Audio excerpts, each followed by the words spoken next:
New York nights had their own kind of restlessness. The city was never asleep. Even in the thick of winter, its veins pulsed with neon and noise. Subways roared beneath the streets, taxi horns screeched in irritation, and crowds hurried along sidewalks as though time were an enemy they could never outrun. For many, this chaos was life itself, a rhythm they had grown addicted to. But for Sophia Adams, it was all noise, noise that mocked the silence inside her. She was 23, sharp-minded, and pursuing a master's in philosophy at New York University. Her professors often praised her for her analytical essays, her ability to question everything, and her obsession with the big questions others preferred to ignore. Yet beneath the compliments, Sophia knew she was hollow. She had tried filling that hollow with knowledge. Nietzsche's thunderous declarations, Kant's intricate logic, Plato's dialogues, Sartre's existential despair, she devoured them all. Each promised meaning, or at least the possibility of meaning. But every time she reached the end of a book, she felt cheated. Answers dissolved into more questions. Walking home at night, she would whisper the same words like a mantra. What is the meaning of life? Why am I here? Her friends found her strange. Emma, her closest companion at university, often laughed at her seriousness. You think too much, Sophie. Life isn't a riddle to solve, it's a party to enjoy. But Sophia could never escape the gnawing emptiness that lurked even in laughter, even in fleeting joy.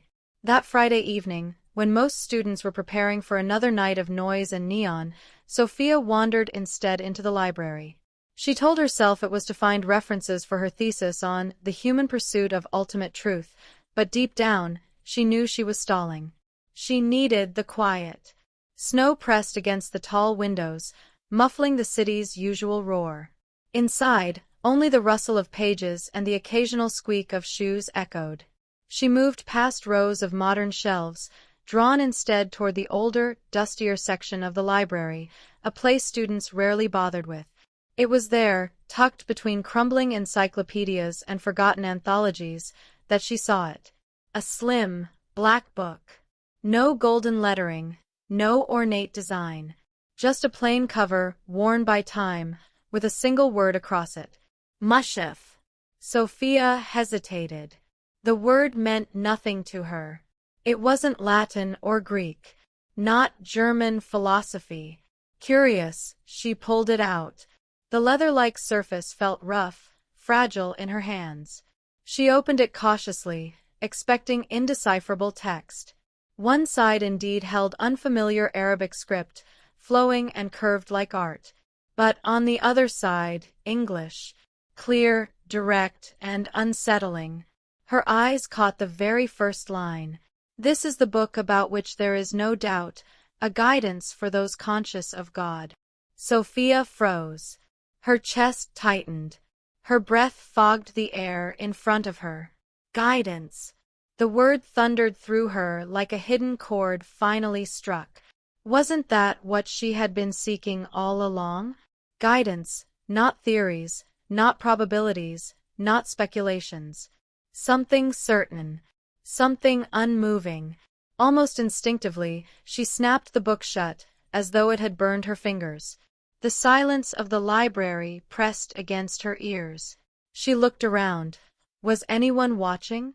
Did anyone see her reading something she shouldn't? Her rational mind tried to dismiss it.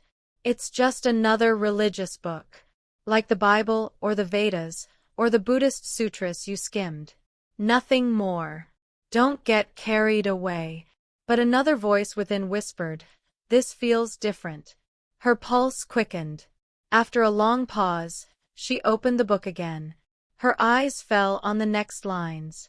Who believe in the unseen, establish prayer, and spend out of what we have provided for them. And who believe in what has been revealed to you, and what was revealed before you, and of the hereafter they are certain. Sophia's lips parted. She read them twice, thrice. Believe in the unseen, the hereafter, certainty. She leaned back, her thoughts colliding violently. For years, she had prided herself on believing only what could be proven. Yet, despite all her logic, she had never found peace.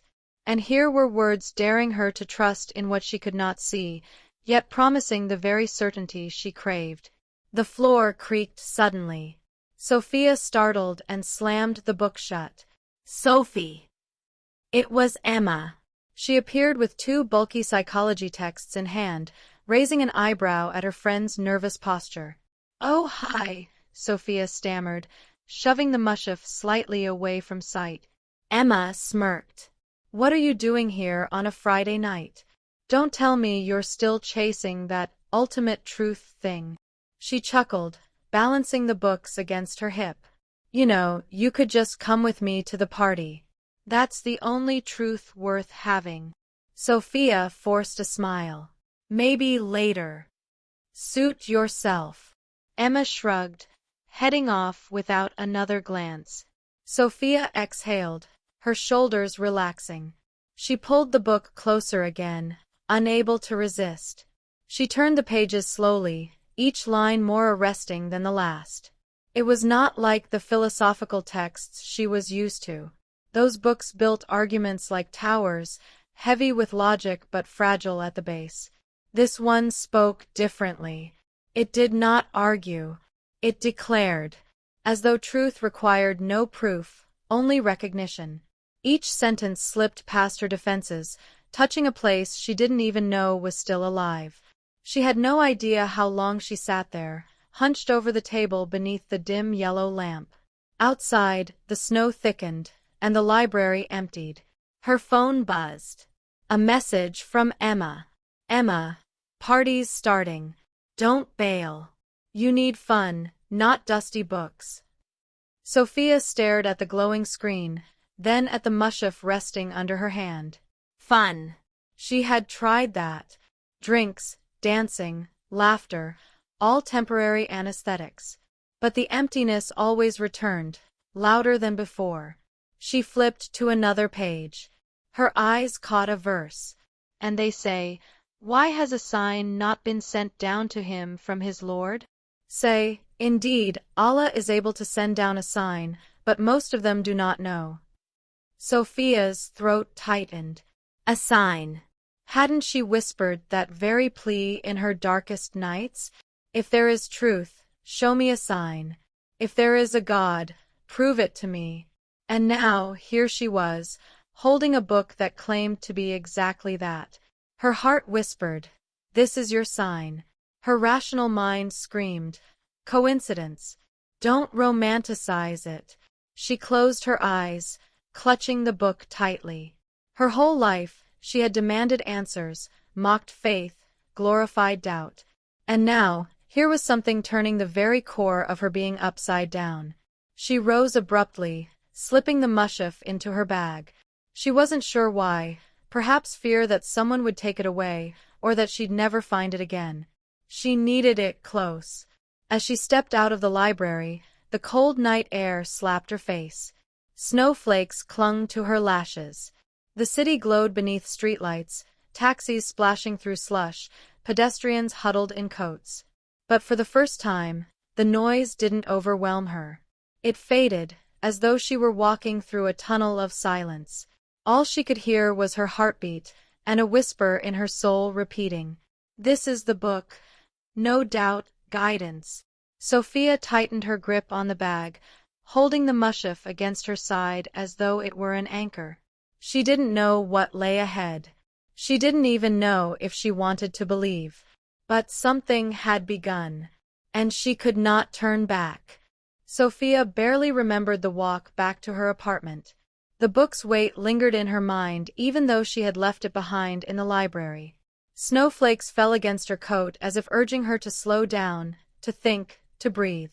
But her thoughts were a torrent. What had she read? Why had it shaken her? The city was alive around her. Neon lights flashing from shop windows, couples laughing under umbrellas, cars honking impatiently at traffic lights. Yet she moved through it all as though separated by glass, her mind trapped in those words she could not erase. Guidance. Believe in the unseen. A sign. She unlocked her apartment door and entered the small studio she had called home for 2 years. It was cluttered with open books, highlighted research papers, and unfinished essays scattered across the desk. The heater hummed faintly, battling the winter cold, but the room felt strangely hollow tonight. She tossed her bag aside, pulled off her coat, and collapsed onto the bed. Her phone buzzed again. Another message from Emma. "Emma, we're waiting. Don't ghost us." Sophia stared at the screen. She thought of the music, the laughter, the shallow conversations. She thought of the momentary numbness she always chased at such gatherings, the way it distracted her but never satisfied her. Her thumb hovered over the keyboard.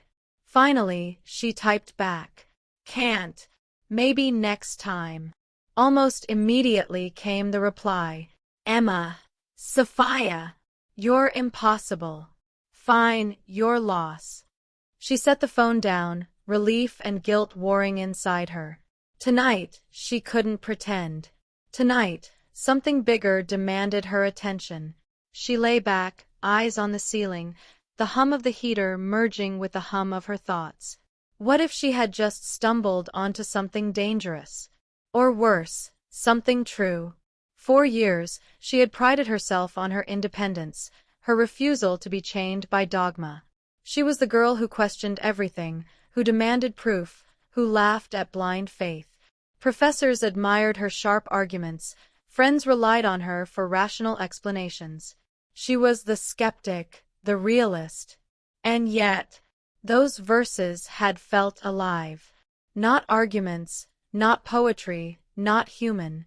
They had spoken with a certainty that no philosopher, no scientist, no thinker had ever managed. Her chest tightened. "Why me?" she whispered into the silence. "Why now?" No answer came. Only the muffled sound of snowplows outside, clearing the streets. Sleep came late, tangled and uneasy. She dreamt of endless corridors, shelves towering on either side, filled with books she could not read. In the center of the labyrinth lay a single illuminated manuscript, glowing faintly. She reached for it, but every time her fingers brushed the pages, the letters dissolved into light, and she woke gasping. By morning, the dream clung to her like frost. She dressed mechanically, grabbed her backpack, and hurried to campus. The day passed in a blur of lectures, psychology, comparative religion, ethics. Words floated past her ears but never landed. During a seminar, her professor quoted Nietzsche, "God is dead. God remains dead. And we have killed him." The class chuckled, nodding knowingly. Sophia should have smiled too. Once, that line had thrilled her. But today it rang hollow, like an echo in an empty cave. She scribbled absent-mindedly in her notebook. What if God isn't dead? What if he's speaking? She stared at the sentence, horrified at herself, and quickly crossed it out. But the words had already taken root. That evening, she found herself back at the library. She told herself it was coincidence, that she needed books for her research paper. But her steps carried her straight to the aisle she remembered, to the same dusty shelf. The Mushaf was still there, waiting. Her hand trembled as she pulled it out again. This time, she didn't sit in the open reading area. Instead, she slipped into a quiet study booth, the kind students used during finals to escape the world. She placed the book on the desk, hesitated, then opened it. The first chapter again. This time she read slower, letting each verse sink in. Indeed, those who disbelieve, it is all the same whether you warn them or do not warn them, they will not believe. Her throat tightened. Was that talking about her? About people like her, proud of their disbelief, their skepticism? She turned the page. They seek to deceive Allah and those who believe, but they deceive not except themselves, yet they perceive not. A strange unease coiled in her stomach. The words were not vague or abstract like philosophy. They cut directly, exposing motives, stripping away illusions. She felt naked before them. Her fingers brushed the thin pages. She had always thought religion was a human construct, a patchwork of culture and myth. But this felt different. Not a voice reaching up to heaven, but a voice reaching down. She closed her eyes. For a moment, she could almost imagine someone watching her. The thought terrified her. "Excuse me." She jumped, slamming the book shut. A young man stood at the edge of the booth, balancing a stack of journals in his arms. He looked Middle Eastern, dark hair, olive skin, a quiet seriousness in his eyes. "Sorry," he said, nodding toward the table. "All the other booths are full. Mind if I sit?" Sophia swallowed, her heart racing. Sure. Go ahead." He placed his journals down and began working silently, not prying. But Sophia was acutely aware of the Mushaf on the table, its cover half hidden under her notebook. Minutes passed in silence. Finally, the man glanced up, eyes flicking to the book. "That's Quran, right?" Sophia froze. I think so." He nodded thoughtfully, no judgment in his expression. "Do you read it?" Her cheeks burned. "I just found it here. I was curious." "Curiosity is good." His voice was calm, steady. "It's how truth begins." Something in his tone unsettled her, gentle but certain, like he knew something she didn't. "What's your name?" she asked, partly to deflect. "Zaid," he said simply. "And yours?" "Sophia." He smiled faintly. "A beautiful name. In Arabic, it means wisdom." Wisdom.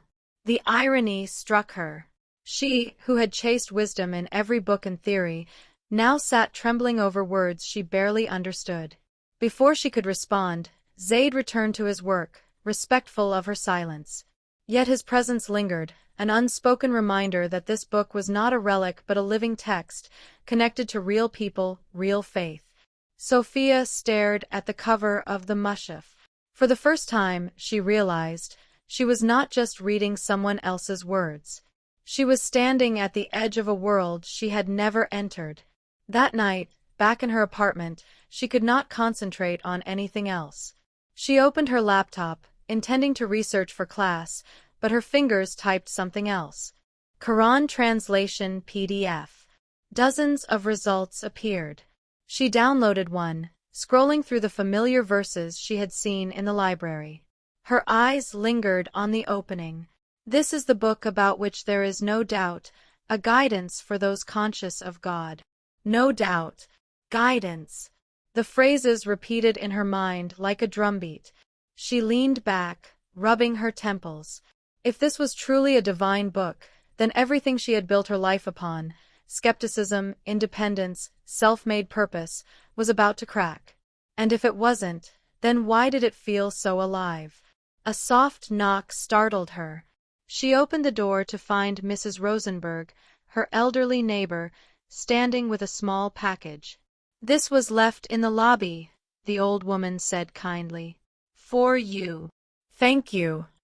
Sophia accepted it, puzzled. She hadn't ordered anything. The package was plain, unmarked, with only her name scribbled across it. She tore it open. Inside was a book. Not just any book. Another copy of the Quran. This one newer, wrapped in green cover, with English translation alongside Arabic. Her breath caught. Who had sent it? Why? She looked up, but Mrs. Rosenberg was already gone, humming softly down the hallway. Sophia set the book on her desk, her pulse quickening. Coincidence? Or something else? The room felt charged, as though invisible eyes watched. She whispered, "What is happening to me?" Outside, snow continued to fall, blanketing the city in silence. And Sophia, for the first time in her life, felt the silence wasn't empty. It was waiting. The green-covered book sat on her desk like a secret she wasn't supposed to own. Every time Sophia's eyes wandered, they found it, silent, patient, alive. She had meant to push it aside, to bury it under her research papers, but instead she left it there, untouched yet unignored, as though waiting for courage to open it. By morning, the apartment felt charged. She brewed coffee, tried to distract herself with assignments, but her mind kept circling back. Who had sent it? How did they know her name? Why her? Finally, she slid into the chair, her fingers brushing the embossed letters on the cover. The translation inside promised clarity, the bridge between words she couldn't read and meanings she desperately wanted to understand. She opened it. The English ran parallel to the Arabic script, neat and deliberate. She read the opening verses again, slowly, aloud this time, the words trembling in the air. This is the book about which there is no doubt, a guidance for those conscious of God. The sound startled her. She wasn't used to speaking scripture aloud. It felt intimate, almost like conversation. She continued. They believe in the unseen, establish prayer, and spend from what we have provided for them. Her throat tightened. She thought of her empty rituals, scrolling through endless feeds, chasing fleeting pleasures. None of it had ever filled the silence. She closed the book abruptly. "Stop," she whispered to herself. "Don't get carried away." But it was too late. Something had begun to seep in. At campus, her distraction was obvious. She answered questions half-heartedly, forgot deadlines, drifted during discussions. Her professors assumed fatigue, her friends teased her about being moody, but Sophia knew it was more than that. She was changing, quietly, invisibly. That evening, as she crossed the library lobby, she saw Zaid again.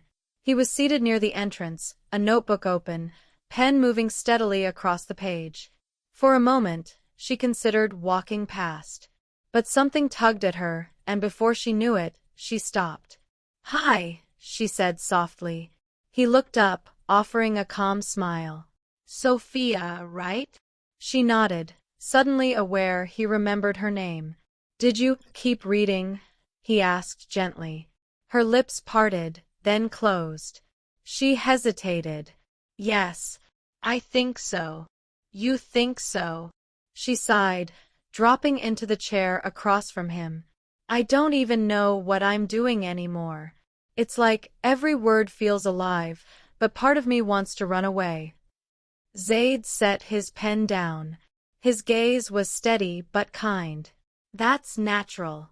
The Quran is not just ink on paper. It confronts you. Sometimes it unsettles before it heals." Unsettles. The word struck her as painfully accurate. "Can I ask you something?" she blurted. "Do you really believe it? I mean, completely, without doubt?" "Yes," he said simply. The certainty in his tone jolted her. No hesitation, no caveat, no philosophical detour. Just yes. "How?" she whispered. He leaned back. "Because it's not about blind acceptance. It's about recognition. Like when you hear a voice you've always known, even if you didn't realize it until that moment." Sophia stared at him, her mind reeling. Recognition. That was exactly what she had felt, like the words weren't teaching her something new, but reminding her of something she had buried. She left the library restless, questions multiplying. That night, she dreamt again, this time not of corridors, but of water. She was drowning, waves crashing over her, until a hand reached out from the surface, pulling her toward light. She woke with tears on her cheeks. Days passed, but the world around her began to feel different. Snow still blanketed the streets, students still rushed across campus, neon lights still flashed in the city, but Sophia noticed details she had once ignored. The silence between sounds. The patterns of snowflakes melting on her glove. The rhythm of her own heartbeat. The scripture had planted a new awareness inside her, one she couldn't switch off. Yet it also awakened resistance. The skeptic in her screamed, "You're losing yourself. You're falling into superstition." But her heart countered, what if it's not superstition? What if it's truth? One afternoon, she sat with Emma at their usual cafe. Emma stirred her latte dramatically, launching into stories about her weekend. Sophia tried to listen, but her thoughts kept drifting. Hey, Emma interrupted. You're a million miles away. What's going on with you lately?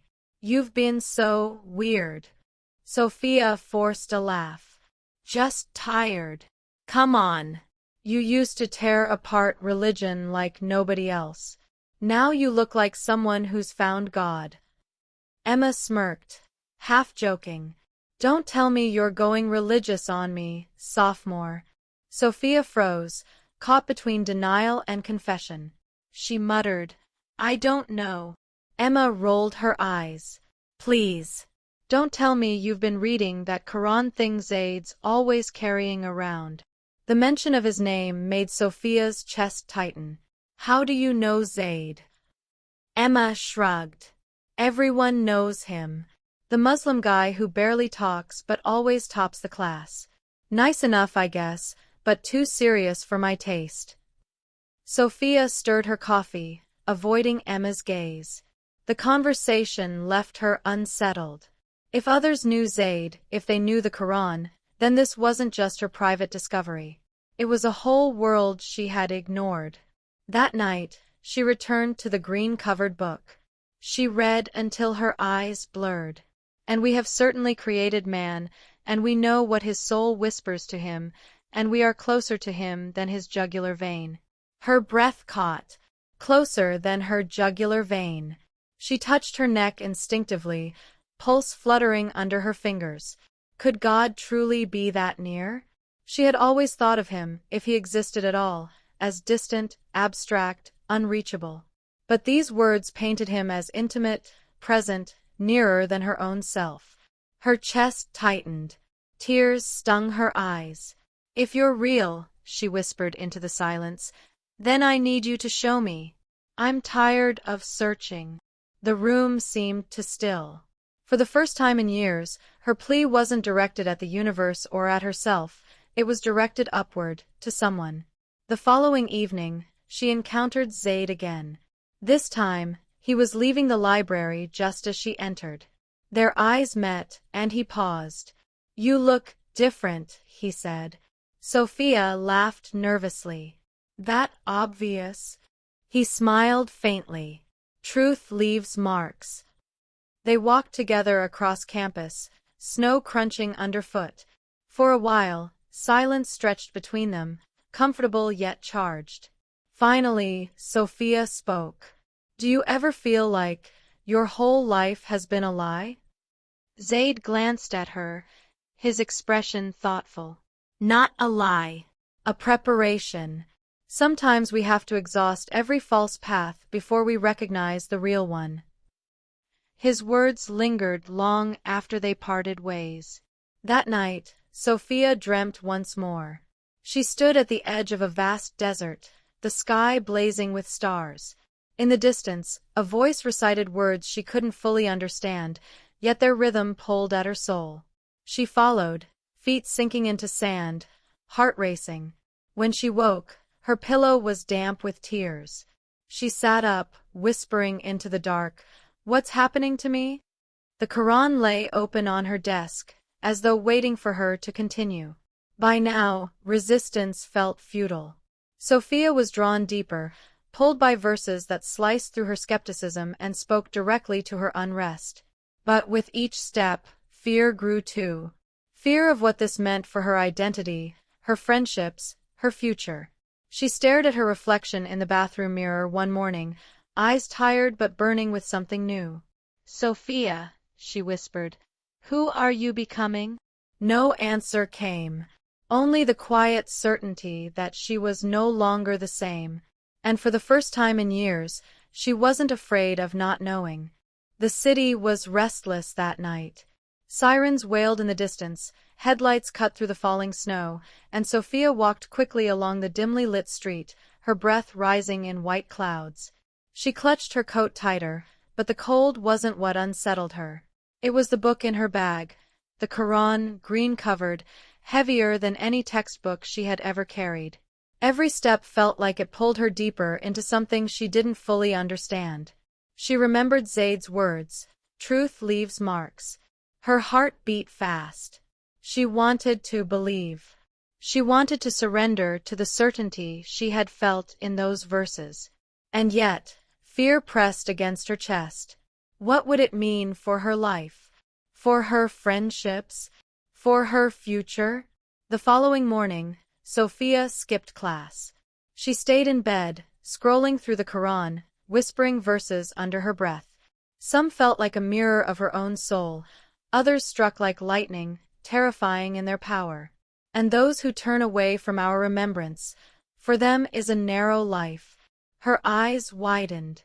A narrow life. Wasn't that what she had been living all along? Chasing meaning in empty places, suffocating in silence? Her phone buzzed again. Emma, relentless. Emma, we're meeting tonight. No excuses. Sophia hesitated. A part of her longed for the comfort of routine, for the illusion of normalcy. Maybe if she went, she could pretend nothing had changed. Maybe the scripture would fade into the background. That evening, she found herself sitting at a crowded bar with Emma and a circle of friends. Music thumped through the walls, glasses clinked, laughter filled the air.